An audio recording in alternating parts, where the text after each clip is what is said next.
आमतौर पर कहा जाता है कि चेहरों पर मत जाइए, असली चेहरा तो पर्दे के पीछे होता है।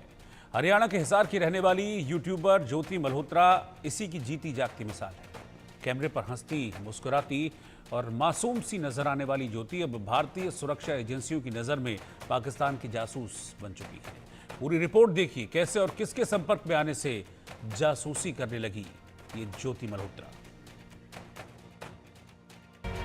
नाम ज्योति मल्होत्रा, निवासी हिसार, हरियाणा, काम यूट्यूबर, आरोप भारत से गद्दारी, पाकिस्तान के लिए जासूसी। ज्योति मल्होत्रा दूसरे यूट्यूबर की तरह एक यूट्यूबर है, लेकिन उसकी पहुंच पाकिस्तान तक है। ज्योति को वीआईपी ट्रीटमेंट मिलता, जहां जाती लोग इस्तकबाल के लिए खड़े रहते। पाकिस्तान की एम्बेसी में तो इस तरह स्वागत होता जैसे कोई बड़ी शख्सियत आई हो। और ज्योति को इतनी इज्जत, शोहरत, वीआईपी ट्रीटमेंट पाकिस्तान सिर्फ इसलिए देता था क्योंकि ज्योति हिंदुस्तान से गद्दारी और पाकिस्तान के दिए गए टुकड़ों के एवज में वफादारी दिखाती थी। यानी खाती रहती तो हिंदुस्तान में है, लेकिन गाती पाकिस्तान की थी। अब तक की खबरों के मुताबिक ज्योति मल्होत्रा कई बार पाकिस्तान जा चुकी है। उसने कमीशन एजेंटों के जरिए वीजा हासिल किया था और इसके जरिए ही 2023 में पाकिस्तान का दौरा किया था। इस दौरान उसने नई दिल्ली में पाकिस्तान हाई कमीशन के एक स्टाफ एहसानुर रहीम उर्फ दानिश से दोस्ती होती है। ज्योति इसी साल 23 मार्च को पाकिस्तानी एम्बेसी गई थी, जहां उसने इफ्तार पार्टी में हिस्सा लिया। जब ज्योति एम्बेसी में पहुंची तो दानिश ने बहुत फ्रेंडली तरीके से उसका वेलकम किया और दोनों आपस में इस तरह से बात करते दिखे जैसे दोनों एक दूसरे को बहुत करीब से जानते हों। दानिश ने उसे अपनी पत्नी से भी मिलवाया। इसके अलावा वहां मौजूद अधिकारियों से भी उसकी बात कराई। इस इफ्तार में ज्योति कुछ चीनी अधिकारियों से भी मिलती दिखी। अब देश की गद्दार ज्योति मल्होत्रा की एक और तस्वीर आपको दिखाते हैं, जब पाकिस्तान के शहर लाहौर गई थी। इसमें ज्योति मल्होत्रा पाकिस्तान के पंजाब सूबे की मुख्यमंत्री मरियम नवाज से मुलाकात करती हुई दिख रही है। ज्योति के बारे में कुछ और बताएं, उससे पहले ज्योति की पूरी कुंडली को समझाते हैं। कब पाकिस्तान गई और अब क्या क्या राज उगल रही है।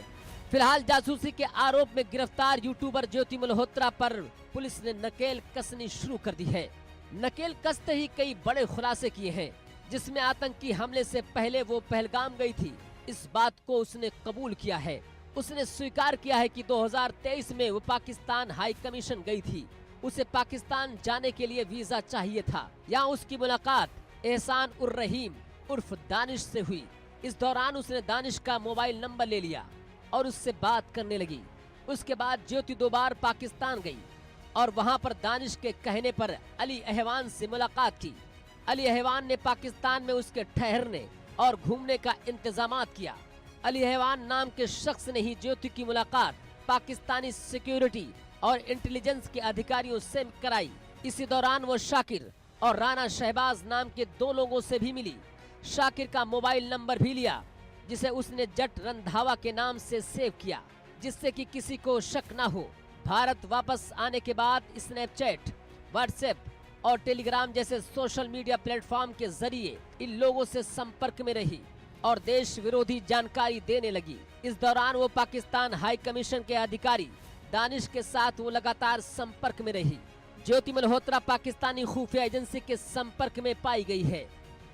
ज्योति मल्होत्रा सिर्फ पाकिस्तान ही नहीं बल्कि दुनिया के कई मुल्कों में जा चुकी है, जैसे पाकिस्तान, चीन, नेपाल, थाईलैंड, भूटान, इंडोनेशिया समेत कई देशों में जा चुकी है। ज्योति हमेशा फ्लाइट में फर्स्ट क्लास में ट्रेवल करती थी। जिस देश में ज्योति पहुंचती, वहां के महंगे होटल में रुकती, महंगे रेस्टोरेंट में खाना खाती और महंगी ज्वेलरी शॉप्स में विजिट करती। इसके अलावा वो चीन में भी यात्रा के दौरान वीवीआईपी की तरह रही। इसके उलट भारत में लौटने पर वो साधारण लड़की की तरह रहती थी। फिलहाल हिसार पुलिस ने 17 मई को ज्योति को कोर्ट में पेश कर 5 दिन की रिमांड पर ले लिया है और कई अहम राज उगलवाने के फिराक में है। वहीं ज्योति मल्होत्रा के पिता के मुताबिक ज्योति मल्होत्रा 2 साल पहले पाकिस्तान गई थी, लेकिन पाकिस्तान जाने का असल मकसद क्या था उसे बताने से कतराने लगे। वो तो कहते पाकिस्तान गई थी जी, मेरे ख्याल 2 साल हो गया मेरे ख्याल, तो ये लड़ाई होने से पहले गई थी। इनकी परमिशन से गई होगी, यूँ तो कोई बंदा जा नहीं सकता। इनकी परमिशन से देखी थी, पासपोर्ट बनवाया था, साथ इनसे परमिशन भी दी थी। हमारे पास पुलिस वाले भी आए थे, उनने इंक्वायरी भी करी थी। पड़ोसियों का वो आधार कार्ड भी दिया था, साइन भी करवा के दिए थे पुलिस वालों को। और क्या चाहिए इनको? मतलब दो दो उसके पड़ोसियों के ना वो दे दो, आधार कार्ड के साइन करवा के वो भी दिए। मेरे को तो कहते दिल्ली जाना है, कभी कभी हाँ अब तो कहते पाकिस्तान जाऊंगी, जब बनवाया था इसने भी।